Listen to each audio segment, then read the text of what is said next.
Hey, Busby. You good? Alright, I did it, guys. I said the title of the video. Woo! Hello everyone, my name is Beret, and sometimes I wear a beret, and today we are talking about new blasters of 2021. Specifically though, on Busby. Now, before I talk about the modern stuff, I would like to take a few years back in time to when I first was introduced to the hobby. I vividly remember my first time going down the aisles of Target, looking at all the Nerf toys, and right there next to the Nerf stuff was Busby. They've been around ever since I got interested in the foam flinging hobby, but I have very fond memories of their earliest days because I remember comparing and contrasting blasters, and very quickly some of the first blasters that came into my collection, especially ones that weren't Nerf branded, were Busby toys. Their paint scheme was different, their look was different, and even some of the most iconic blasters that people might recall from their earliest days of picking up a foam flinging blaster might actually be Busby. Oh, that one Nerf shotgun, you know, the one that had the shells and stuff. No, that's the Busby double shot. You can't deny that there are some classic Busby blasters, whether or not they were good performers. I had some in my collection, I had Busby shells in my collection, I had the Halo Spartan laser, you know, the belt blaster from Busby. Everyone said that's what it looked like. They kicked it up a notch around like 2015. And I know I'm not very original in saying this, but the Sentinel, the Extreme Blast Bazooka, those blasters, I mean, are instrumental to our foam flinging hobby, especially the mod community. The Sentinel is an amazing platform and arguably does the lever action magazine fed better than Nerf's Slingfire. And the Extreme Blast Bazooka, I mean, rockets, modding potential, they came out with some amazing stuff, and I think it made people like me really excited to see what would come next from Busby because they did show that they were ready to start playing with the big boys. Busby notoriously advertises their stuff for a younger audience, but these blasters, well, they seem to be doing exactly what we were hoping to do. Full disclosure as well, if you've paid attention to my channel for a few years, I've had a positive relationship with Busby. They've sent me a few blasters before. I got to use them in a game or two. They were okay. They were after the Sentinel times and the Extreme Blast Bazooka times, so they weren't as amazing as those. The walkie-talkie feature wasn't great on the one I saw, and the thermal sight was somewhat usable, but more of a gimmick than practical. Still, it's acceptable enough. I was very thankful for that partnership at the time, and they've also invited me to Toy Fair for 2 years in a row before Toy Fair kind of stopped for a bit for reasons. All that out of the way is to say, I don't hate Busby. If anything, I've been rooting for Busby since the beginning because they've made some of my favorite blasters of all time, hands down, and I've been really excited to see what they come out with next. 2021 has not been great for Busby, and I'm saying that as a consumer, not someone who's worked with them at all since those blasters I just mentioned, but as someone who's watched everything kind of fall apart. Now, I know I'm skipping over a few years of other blasters. Some I've talked about, some I haven't, some have been decent, and some have been bad.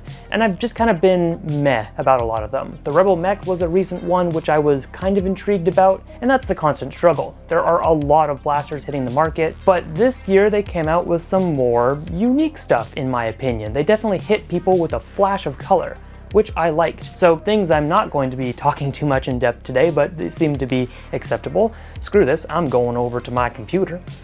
There is the Equalizer pack. There's just 2 pistols that look like they're reshelled from other blasters of previous years, like the Wizard. It's just a 4-barrel, somewhat Smart AR, their own take on the Smart AR system, for 10 bucks. Doesn't seem terrible. There's also the Trigger Fire, which is a 30-dart drum blaster, which is just a single action using the handle to fire. Sounds like it's pretty loud, but again, colors are kind of on point. I actually really like the colors that they're going with here. And for 20 bucks, high capacity, this could be fun. This could be a fun blaster with that unique gimmick. And I definitely want to hit on the fact that not all blasters have to be amazing performance. From Busby's humble roots, obviously some of their blasters weren't the highest performers, but if they had a cool gimmick, that's kind of what I cared about.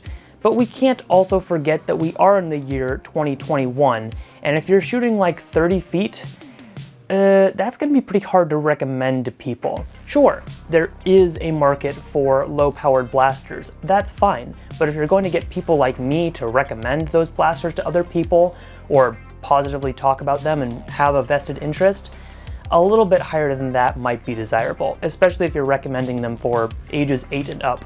Ultra is ages 8 and up. With that all out of the way, let's talk about our main attractions of the day, the Tetrashot and the Thundershot. Starting with the Tetrashot, well, I have it right here.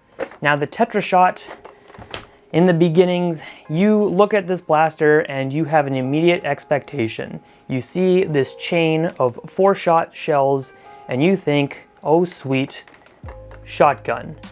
And instantly, you're wrong. It doesn't do that. But I will say I like the colors again on this one. It's bright, it's bold, it's definitely going to be a toy. It's I mean, if I had to critique, maybe it's too much yellow. They could have used a bit more of these other colors elsewhere, like the only green is on the handle, the pink's up top here. Whatever, beggars can't be choosers, I don't mind it. And you know what? It's a good size for me. The pump grip is actually reasonably sized, reasonably comfortable for my hand, and the handle is not terrible. In the earliest days, Buzzbee has made a name for themselves based off of really small and uncomfortable handles. This one for my hand is just fine. But not everything can be so great. Let me scoot in a little bit here. So the Buzzbee Belt Blaster returns in single fire form. You can really easily take the belt off, just like you can break apart these belts. They're very, very small pegs, so there is a chance that if you shake this too hard or you turn it a weird way, you might break in a way you didn't mean to. Easy enough to put back on, which means you could also get more and make an even longer chain. Slide it over, make sure it's in the rear position, close the top, and it's nice and stable. They overcomplicated this one, and by that I mean prime, forward, and now it's only going to fire one dart. So we just fired the dart that's on the left. Prime, god darn it. Ideally, you'd start with 1, 2, 3, 4 on the 5th prime. It's going to then put a new shell into the chamber. But not knowing which dart is going to fire next, like I have one left in this chamber. All right, and oops, next shell. Oh shoot, what if I want to go back? Oh, I just primed it a few more times too there, like 1, 2, oh. So it's something you actually have to keep track of, which I don't think is something that anyone wants to do when they're constantly like trying to fire. If you get to the 5th prime and you only half prime it, you can constantly cycle. And if you're not paying attention, that can be a curse or a blessing. Like I just got back to a half full shell and now I can fire through again. So it works okay, but obviously it's a bit disappointing when you see something like this and you think, well, that would be nice to just fire all 4. Yes, it would. The listing for this blaster advertises it being able to shoot up to 90 feet. Now, we're very quick to call out Hasbro when they make outrageous performance claims for Nerf blasters. When Ultra came out, we picked those claims apart. Wouldn't be a fair testing arena if we didn't do the same for Buzzbee. This is getting classic Buzzbee performance. This is terrible. The performance on this blaster is awful. Maybe I get a dart to fire 50 feet. A lot of times it's less than that. It's consistently less than that, so it's not a fluke. Now, this barrel as well, as you're looking through it, is really small compared to how big this shell is. I think these darts are actually hitting the inside of the barrel sometimes because they are just so close to that wall. Even with darts that are going to go a little bit straighter, not the best in performance. Ping out. Ping. At least it's not too loud. So in my game testing, I really didn't have any jams or malfunctions with the blaster, but sometimes the darts would like just fall out of the front of the barrel when I actually wanted them to fire straight. I don't know if you can see the excess amount of lubricant on this wheel as well, but it's there and it's gross. But my other main complaint about this blaster, i.e. the shell, I said that I liked the colors and I like the general silhouette and look of it, but man is this cheap plastic. It's the plastic quality that you can immediately feel and you're like, Nah, I don't like that. Sometimes you turn it at the wrong angle and you can like see inside the shell. So the separation between pieces is really apparent. And while I think the handle's okay as well, same thing, I can kind of see through in some spaces. Then we get to this part of the handle, and guess what? There's a nice solid opening there, a crevice opening to nothing. What you would hope to be nice and comfortable on your fingers becomes actually really sharp because it's where the two shells meet. Now that's a quality control problem that makes your excuse of a handle even worse once again. If anything, I actually got this blaster because I want to mod it. That's right, folks, I'm gonna try and mod something. Look out. I want to re-barrel this or put something else into this blaster to keep the shell alive but the function gone. I've seen the internals and I'm not impressed. I think it's overcomplicated for what it is and not worth trying to shotgun. It's just too much disappointment. So I'm gonna gut the internals, maybe put an XBZ in the back because I'm unoriginal. So that was $25 down. I paid for that with my own money. If I didn't mention that previously, none of these were sent to me for review, of course, especially after this video. They're not gonna send me anything in the future. The darts it came with also are, oh my gosh. The blaster comes with quite a lot of pieces, as it advertised, 100 pieces. Wow, if only those pieces were good. The darts, and you may have seen this with other reviews, are like glued together in some places. The glue is just out of this world. It's amazing. And if I look at the Busby long distance darts as they are right now, I mean, this is the theme of the year.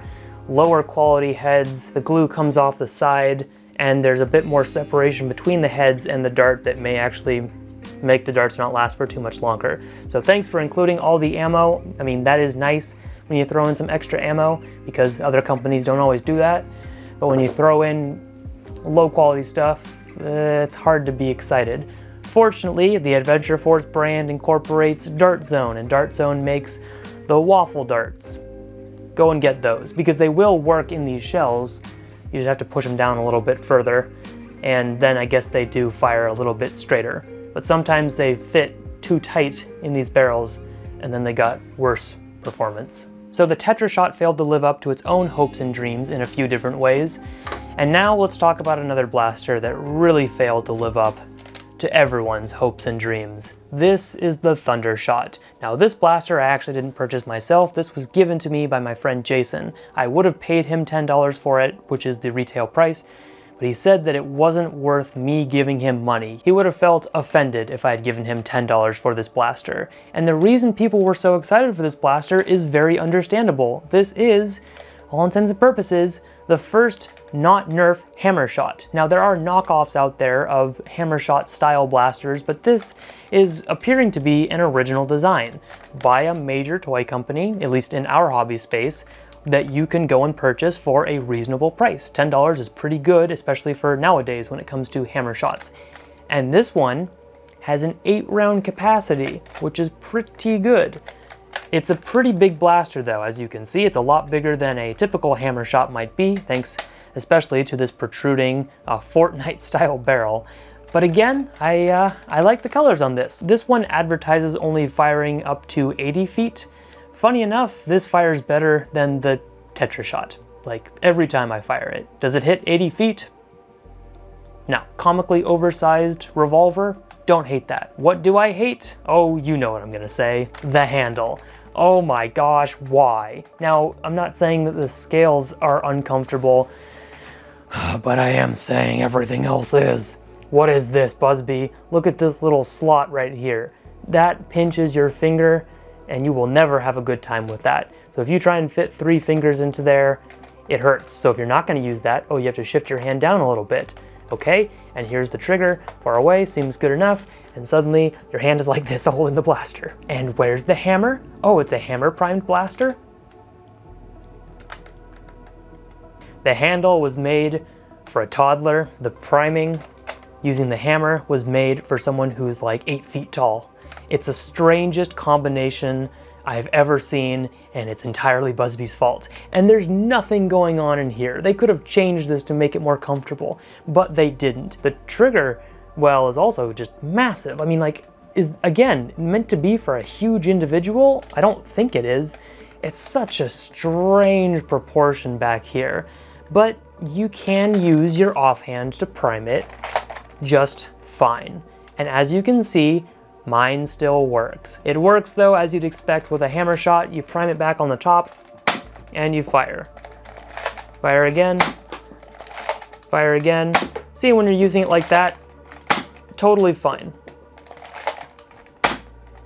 It's a bit louder though than like your typical hammer shot. Now you do have access to 2 darts on each side, as you can see, which is nice if you're reloading. It is of course impossible to pretty much get to the one in here. So if you like half prime it and a dart extends into the barrel. So if you're in the heat of the battle and you accidentally like half prime this thing when a dart's inside and it only protrudes into the barrel, you're kind of stuck because you're gonna need to push that dart back. I need to push it down and my finger's not long enough. Unprime that, push it back, ramrod this dart in, and now I can spin it freely. So the performance seems to be relatively consistent with whatever darts you put through here. You can of course use Adventure Force waffle darts, Nerf darts, nothing with a huge protruding head like an old school Busby sticky dart.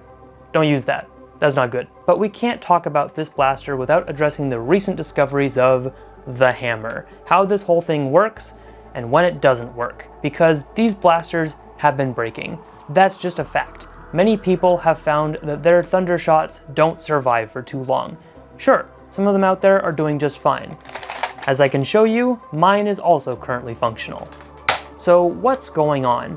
Well, it turns out there might be more than one version of the internals for this blaster. An early reviewer, Mongoose Jake, found that his early unit actually was very different than almost any of these hammer shots you'll find on the market now. There are some differences you can look for depending on the finish of the cylinder, but really it comes down to the way that the hammer actually is caught when you prime the blaster. So for my blaster right now, I'm going to prime it, and you'll see that the trigger just moved. The hammer back here has a piece that goes down and will then interface with the trigger. So now when I pull the trigger, it will release the hammer and fire a dart. There's another version though that doesn't do that. It actually has the hammer separate from interfacing with the trigger. This piece is breaking where it interfaces with the trigger, and the other one doesn't as frequently. Nerf's doesn't seem to have that problem, so why does Busby's? Well, I think the answer should be pretty obvious, and I'm going to answer that with a quick ASMR.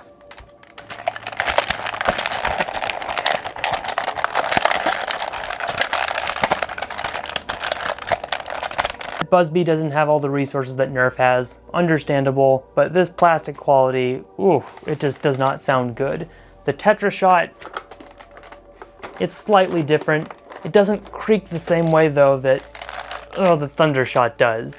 And this piece, this hammer, being as weak as it is, just absolutely kills this blaster, and it's no wonder that it doesn't survive for too long. I have actually opened up my blaster to investigate. There's already a stress fracture starting to form. You can see it pretty clearly. That's what it is, the little white stress fracture. So stay strong, Thundershot, stay really strong. I actually posted this picture on Instagram with that exact sentiment, and you know who liked it? Busby. Busby liked my post calling out their questionable internals. Oh no. For $10, is it really that big of a waste of money? No, not really. Unless it breaks. I mean, if it doesn't break, then it's just kind of a weird one. We're talking about people who have no idea who will get this and then be like, oh, it's completely broken. They're not gonna have the skills or the know-about to go in there and fix it, and it's not their job to do that. If we wanna enhance things as modders, we can. But this blaster seems to be just too fragile for its own worth. A reasonably priced, hammer shot style, higher capacity. I mean, 8 shots is great. And this is a pretty cool idea, just really, really poorly executed. And if you have one and you like it, I hope it doesn't break on you, because that's what people have found. And I don't know what Busby's going to do about it, if anything. Maybe they'll repaint these things and make new ones. They'll iterate on them. And the stupid motorcycle outside will be quiet. But as it stands right now, these blasters are just disappointing, and I can't in good faith recommend them to anyone. So, sorry to crush your hopes and dreams if you are holding out hope for these blasters, and sorry if you've gone out of your way to get them and have found similar results. These are just my opinions, and if you have differing opinions, I'd love to hear from you in the comments section down below. Fix your darts, Busby. Fix your blasters. I don't know what else to say. Thank you everyone so much for watching and putting up with this. Go check out the gameplay if you haven't already to see proof that I can still enjoy these blasters in a game setting. It feels very I'd Run That in a War-esque. That's not necessarily a compliment, of course, and I hope you enjoy it. Again, thanks for watching, and I'll see you later.